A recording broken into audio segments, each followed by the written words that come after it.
You know, a lot of people don't watch the soap operas. They have their opinions about them. And I've watched them for years. And I used to watch them because when I wanted to relax, that was what I could look at, because it would always put me to sleep. If you ever want something to put you to sleep, you could watch the soap operas. But in recent years, they have progressed to the point where they are covering issues that are relevant to the public. And you made me think about that, because they have a veteran, a real veteran of the war, who was severely burned. In fact, he was on The View this morning.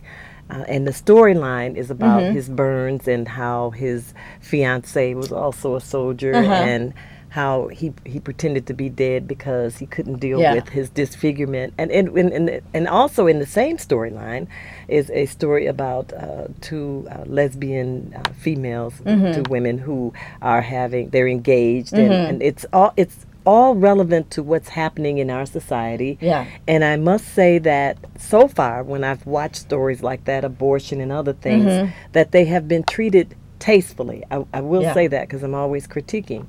And so that made me think about what people go through in the war. It puts a face on it.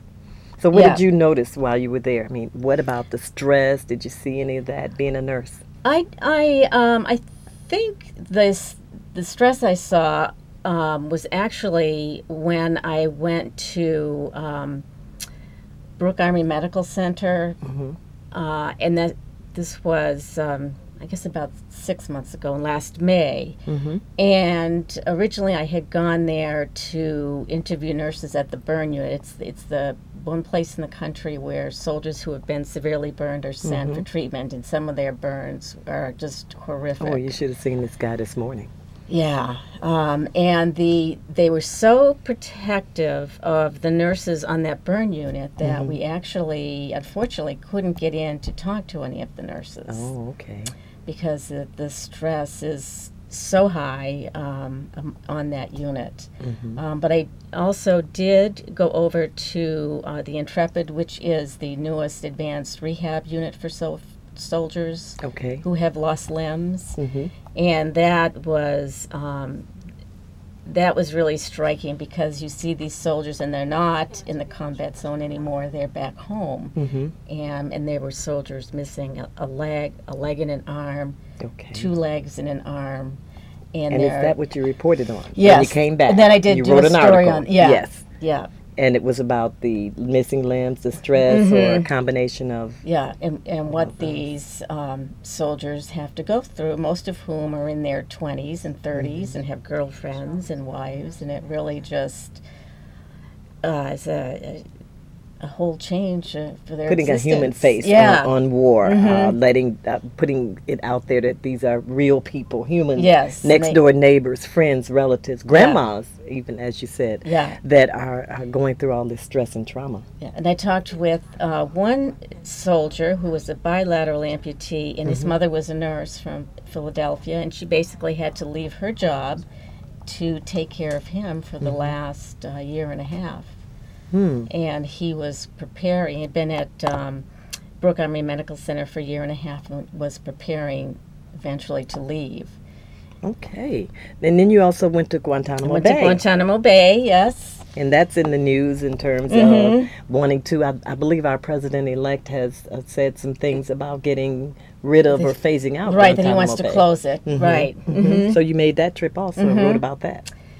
That was a little bit like being in the Twilight Zone, because you knew that they were very guarded about what they could say. I'm surprised they let you in there. And I think I was able to. We actually got into the cell blocks and saw the detainees receiving medications. Oh my! Okay, we have a caller on the line. I think, is the caller gone or there? Hello. Good evening, ladies. Good evening. Good evening. A lot of the training that the nursing staff and the doctors they be using over in war-torn countries, and a lot of their staff now is working in these urban cities because the same type of like injuries they be seeing overseas, we now seeing in our urban countries, in our urban cities now, because they're using those high-powered weapons on our streets. Right. And I don't see that being covered too much at all, and that's happening in our urban cities. But you're right, because right over at Swab, there I was over there and I saw a lot of young men who were in wheelchairs who had received colostomies, double barrel, single barrel colostomies, because of the injuries that they had received, and they were getting rehabilitation and learning how to live life as. But in most cases, it was reversible. Right. What I'm saying, a lot of the staff, the training they receiving over in the war-torn countries, yes, they're using that. They're still using those skills in the urban cities now. Yes, they are. We're getting a lot of experience. Nursing is changing tremendously from what it used to be. Thank you for that call. Do we have another one, Janice? Okay, nursing, and speak on that for us, how the role of nursing, because you have been reporting on it all these years. How has the role of nursing changed? Tell our people. I know it's gotten so sophisticated. I mean, you never used to report on a lot of the things that are going on in ICUs and emergency rooms now, and you've done articles on everything imaginable, because that's how long I've been reading you. But you've done human interest, but we have become. And I'm saying that because Spectrum also has training series in there. Right, continuing education. Right, continuing education. Right. And we get a lot of help with the work that we do in terms of mental health, in terms of some of the sophisticated treatments, and those kinds of things that your magazine offers. The shame about it is that it's only for nurses.